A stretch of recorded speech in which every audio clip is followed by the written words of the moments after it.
Hello বন্ধুরা, good morning. তোমরা অনেকেই বলছো যে আমি লাইভে কেন যাচ্ছি না। তো আমি ঠিকমতো লাইভে যেতে পারছি না আর ভিডিওও ছাড়তে পারছি না।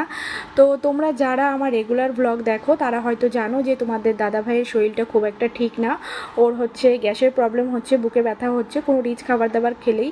তো আমাদের খড়গপুরে অনেক ট্রিটমেন্ট করানো হয়েছে, কোনোতেই কোনো কিছু হচ্ছে না। তো আজ হচ্ছে আমি ওকে নিয়ে কটক যাচ্ছি ওর ভালো ট্রিটমেন্ট করানোর জন্য।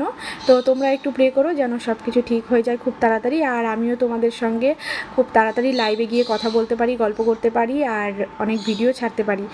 তো এই কারণেই হচ্ছে যাওয়া হচ্ছে না। তোমরা হয়তো ভাবছো যে আমি লাইভে কেন যাচ্ছি না, ভিডিও কেন দিতে পারছি না।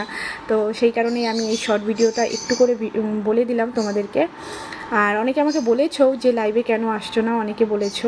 তো তাদের জন্য এই ভিডিওটা, যারা আমাকে এতটা ভালোবাসা দিয়েছো তো তাদেরকে মনে করি যে সব কিছুই জানানো উচিত। তো ঠিক আছে, তোমরা একটু প্রে করো যেন সব